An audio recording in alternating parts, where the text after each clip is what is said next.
Second vial is described in Revelation chapter 6 verse number 3.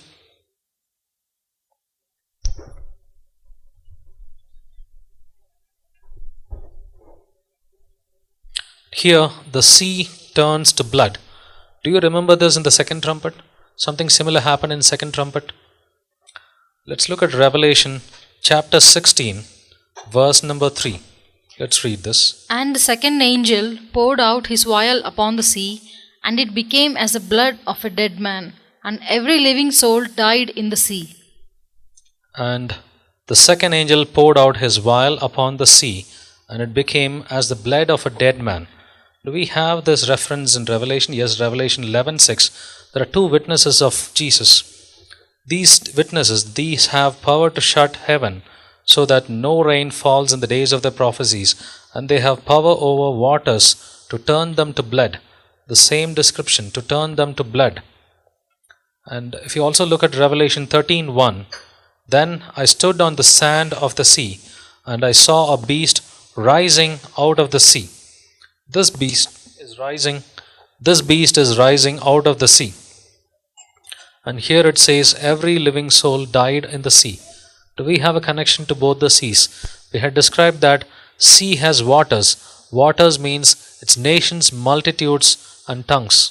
Its peoples, nations, multitudes and tongues. So this happens again for the Roman people. Interpretation of the second vial is naval wars in Europe. As part of the French Revolution, naval wars in Europe. And the fulfillment happened from 1793 to 1804 AD. We are inching close towards our century now. We're inching close towards our century. Naval wars in Europe. The reason why the naval wars happened is because there is destruction happening in the sea. There is a literal as well as a spiritual fulfillment here. Lots of books were written on the sea power. This is one of the book covers.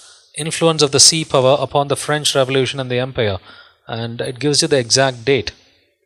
And you can look at the way in which the ships were built during the French Revolution. The second vial, it caused large-scale massacres and dreadful wars that followed the French Revolution. These are called as the naval wars that followed the French Revolution. France became drenched in its own blood, and the whole territory converted into a vast slaughterhouse. It has been computed that how many people?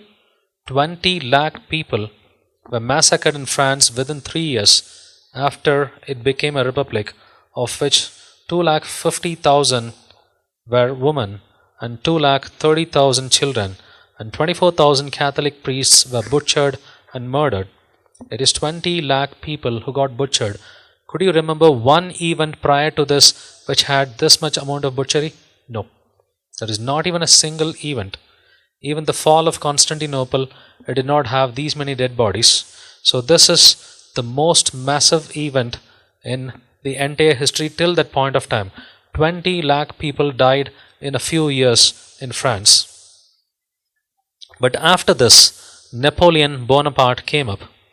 This guy Napoleon Bonaparte, God raised him up, and he started the naval wars. And in the naval wars, let's look at what are waters. Revelation 17:15. Revelation 17:15. Then he said to me, the waters which you saw, where the harlot sits, are peoples, multitudes, nations, and tongues. The waters, these are the people. This is the Roman Empire. The Roman Empire, but these waters are the Catholic waters now, because we are talking about the second beast. We're talking about the second beast and the destruction coming up on the second beast. These are the Catholic nations specifically.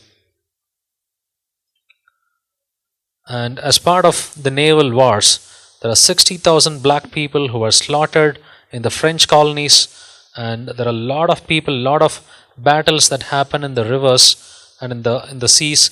Cape of Good Hope, and there are plenty of, let me show you all these wars. War of Trafalgar, anyone remembering studying this in history? I remembering studying this somewhere. And let me show the list of all wars that happened. You can have a look at the list of wars that happened. Battle of Trafalgar, one of the legendary wars. Battle of Copenhagen, Battle of Nile, Battle of Calvi, Battle of Genoa, Battle of Hieros Islands, Battle of Cape St. Vincent, Siege of Malta, all of them are sea battles. And in most of these sea battles, if you look at who won this, England won it. That's why England Navy is one of the strongest navies even till date.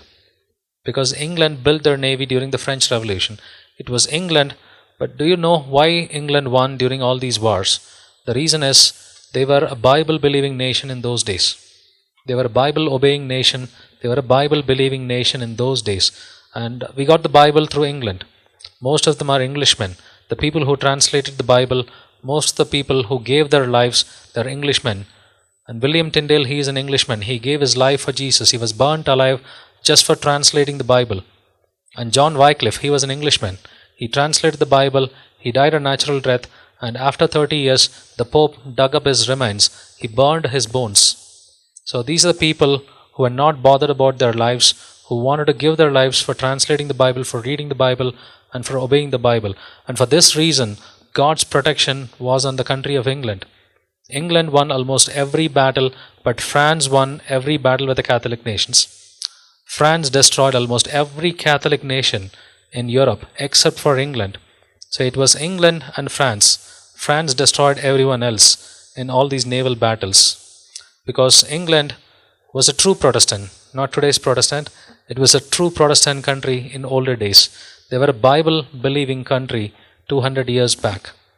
But almost everything is lost these days. And this naval wars, these are the fulfillment in the second vial. We still have to look at the other vials. Let's move on to the third vial.